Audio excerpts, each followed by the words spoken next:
Hey, how we doing? Come on in. Good to see you. So, I can't believe that it is already April 14th. We're almost halfway through National Poetry Month. That's what April is. And I haven't shared one with you yet. It's funny, T.S. Eliot, in his famous 1922 poem, The Wasteland, said, April is the cruelest month. That was, I believe, the first line. That right there tells you that it was an iconoclastic, tradition shattering poem because April, May, June, that's not cruel. Those are the fun times. New life springing forth and graduations and weddings, but the cruelest month. And it was basically about Western culture going all decadent and everything like that.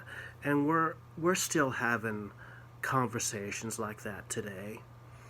But anyway, and my friend Amber at the public library here in town, she'd probably like me to read my own poem that I wrote, but I'm just not ready to do that yet. And I haven't really written one yet.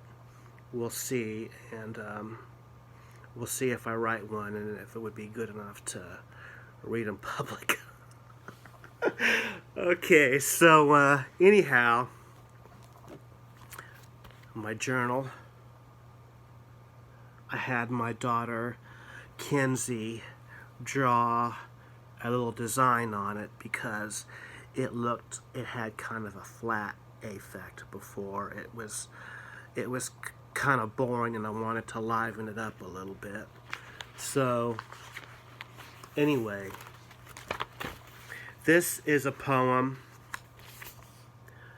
by a guy named Gregory Djanikian. I think that's how it's pronounced. Djanikian,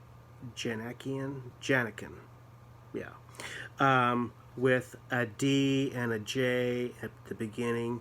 The D is silent, which is cool because that reminds me of one of my favorite Tarantino movies, Django Unchained, in which it was DJANGO. It was that Django, that name was taken from, in the 60s, in the original Django movies, from a jazz musician named Django Reinhardt, which is pretty cool.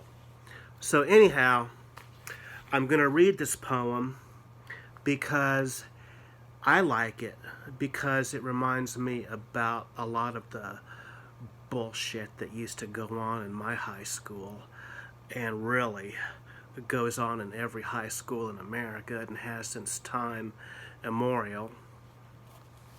This is a poem called The Fight by Gregory Djanikian. It was over a girl. One boy had spoken to her, had asked her out.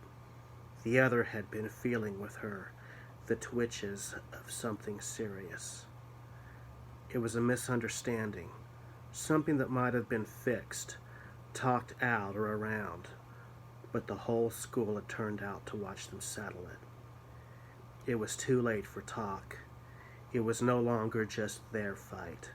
Something irrelevant and impure had entered it.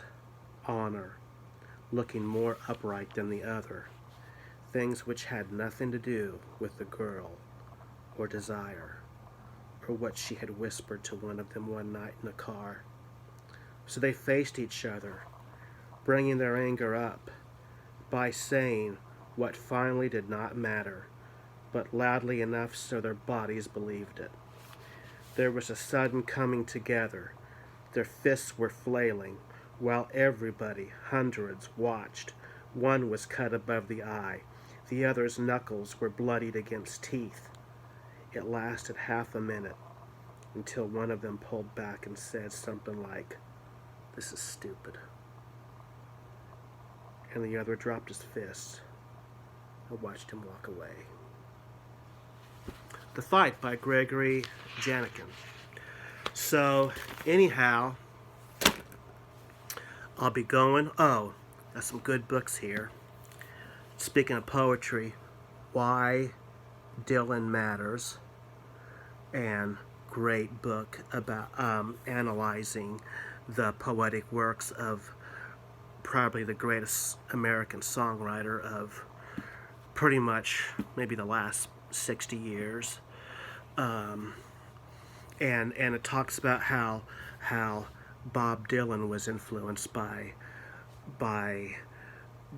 the Greek tragedian, the Greek dramatist, the ancient Roman writers like Virgil, just T.S. Eliot, Dylan Thomas, who he took his name from, James Joyce, all those great people.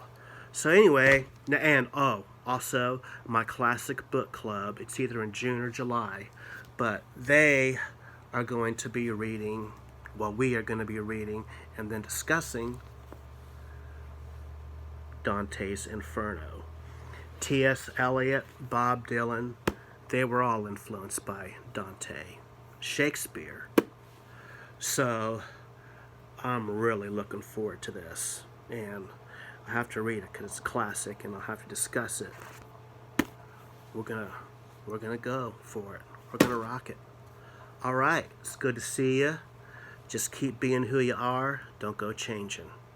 I am J Guy, and I'll see you later.